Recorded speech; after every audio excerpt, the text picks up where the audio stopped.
ਸਨ। ਕੁਝ ਉਂਝ ਵੀ ਰਾਹਾਂ ਔਖੀਆਂ ਸਨ, ਕੁਝ ਗੱਲ ਵਿੱਚ ਕੰਮ ਦਾ ਤੌਕ ਵੀ ਸੀ, ਤੇ ਕੁਝ ਸ਼ਹਿਰ ਦੇ ਲੋਕ ਵੀ ਜ਼ਾਲਮ ਸਨ, ਤੇ ਕੁਝ ਸਾਨੂੰ ਮਰਨ ਦਾ ਸ਼ੌਕ ਵੀ ਸੀ। ਮਸਲਾ ਇਹ ਵੇ ਕਿ ਗੱਲ ਸਿਰਫ ਸ਼ੌਕ ਦੀ ਨਹੀਂ, ਹੁਣ ਗੱਲ ਇੱਜ਼ਤ ਤੇ ਗੈਰਤ ਦੀ ਆ ਗਈ ਹੈ।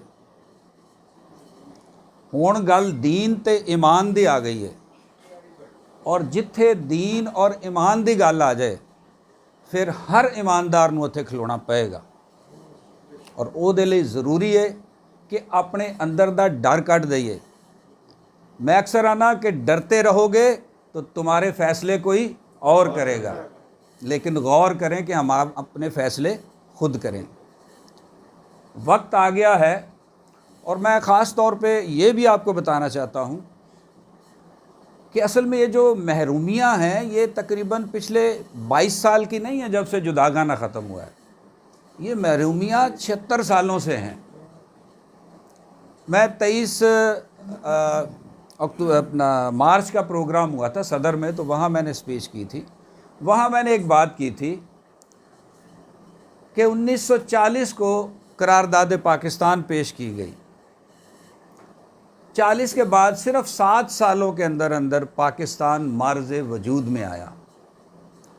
بات یہ ہے کہ یہ جو 7 سال تھے اس میں قائد اعظم، ان کے ساتھی اور جتنے رفقا تھے سارے لوگ، انہوں نے انتھک محنت کی، انہوں نے پلان کیا، اور اس پلاننگ کے نتیجے میں جا کے پاکستان وجود میں آیا۔ انہوں نے 7 سال میں پلاننگ کی اور پاکستان لیا۔ ہم 76 سالوں سے پلاننگ نہیں کر سکے، اور ہم ایک قوم بھی نہیں ابھی تک بنے۔ ضرورت اس بات کی ہے کہ اب ہم پلاننگ کریں۔ یہ میں آپ لوگوں کے لیے کہہ رہا ہوں، میں تو پلاننگ کر چکا ہوں آپ کے بہاف پہ کہ آپ لوگ میرے ساتھ کھڑے ہیں، قوم ہمارے ساتھ کھڑی ہے۔ اب ہم تو نہیں بیٹھیں گے، نہ ڈریں گے، نہ بکیں گے، نہ جھکیں گے، کیونکہ میرا ایمان ہے کہ وہ لوگ جو ڈرتے تھے وہ بھی آج قبروں میں بیٹھے ہوئے ہیں، اور جو نہیں ڈرتے تھے وہ بھی قبروں میں۔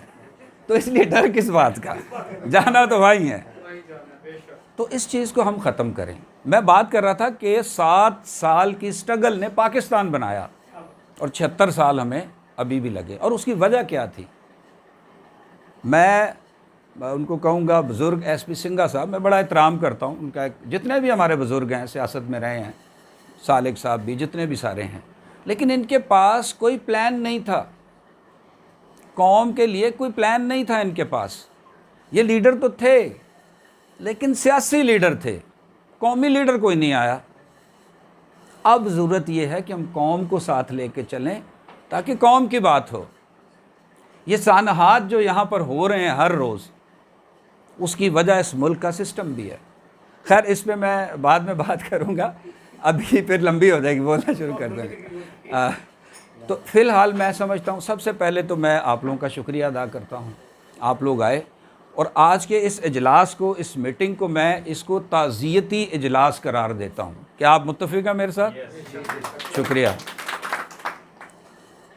اور بڑے دکھ اور افسوس کے ساتھ یہ کہنا پڑتا ہے کہ ریپیٹڈلی میں کہتا ہوں کہ اگر آج لاہور والے واقعے پہ کارروائی ہوتی، 2-4 لٹک جاتے تو بہتری آتی۔ وہاں نہیں ہوا، بہاولپور چرچ میں ہوا، وہاں نہیں ہوا، شانتی نگر میں ہوا، وہاں نہیں ہوا، ٹھیک ہے۔ اسی طرح مختلف جڑاں والے میں دیکھیں تو جہاں بھی آپ یہ دیکھتے ہیں سیناریو، وہاں پر ہوا کچھ نہیں، بلکہ 295C جو ہے وہ ہمارے ہی لوگوں پہ لگا دی گئی، جس طرح آج بھی ہوا سرگودا کے اندر، ہمارے ہی لوگوں کے اوپر لگا دی۔ اور وہ لوگ جنہوں نے ہماری عزتوں کو پامال کیا، ہمارے گھروں کو لوٹا، عزتوں کو لوٹا، چیزوں کو مال غنیمت سمجھا، انہوں نے لوگوں کو مارا، یہاں تک کہ ایک بزرگ کا قتل کیا۔ تو میں سمجھتا ہوں کہ یہ عدم برداشت ہے، یہ عدم برداشت ہے، ہم برداشت نہیں کرتے۔ اور پھر ایک اور بات کہوں گا کہ لیک آف ایجوکیشن ہے، ان میں لوگوں کو پتہ ہی نہیں کہ اسلام کیا ہے، مسیحت کیا ہے۔ میں نے اس سلسلے میں ہم نے ایک چھوٹی سی کوشش کی، جب یہ بہت سارے واقعات ہونے لگے کہ لڑکیاں اپنی مرضی سے شادی دوسرے لوگوں میں کرنے لگیں. تو اس کا حل میں نے یہ نکالا کہ ہم نے ایک کمپیریٹیو اسٹڈی کا کورس شروع کیا 6 مہینے کا, اور یقین جانیں اس اسٹڈی میں لوگوں کو, بچوں کو پتہ چلا کہ بائبل کہاں ہے, قرآن کہاں ہے, ان کا کمپیئر کرنا کہ ان میں فرق کیا ہے. تو آپ یقین کریں کہ وہاں ایسے بچے تیار ہوئے جن کے آپ گلے پہ تلوار رکھ دیں لیکن وہ کبھی کلمہ نہیں پڑھیں گے, یسوع کا نعرہ ماریں گے.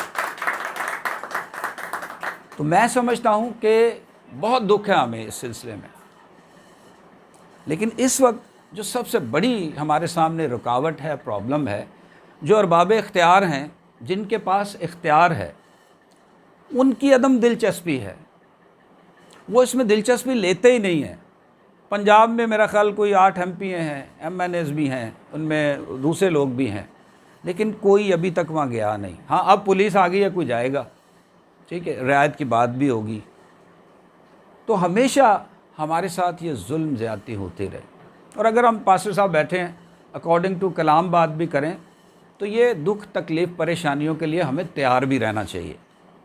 یہ بھی بات ہے, یہ ہمارا ایمان بھی ہے.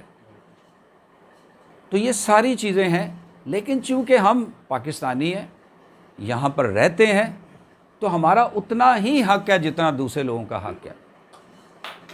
ہم نے اس ملک کو ووٹ دیا, اپنا خون دیا اور اپنا بیسٹ دیا اس ملک کو, اور آج وہی صوبہ جس میں ہمارے بزرگ ان لٹے پٹے لوگوں کو جو انڈیا سے مار کھا کے آئے تھے, ان کو کھانا بھی دیا, ان کا ہاسپٹیلٹی بھی کی, گھر بھی دیے, اور ان کی مرہم پٹی بھی کی, آج وہی لوگ ہمارے اوپر ظلم کر رہے ہیں.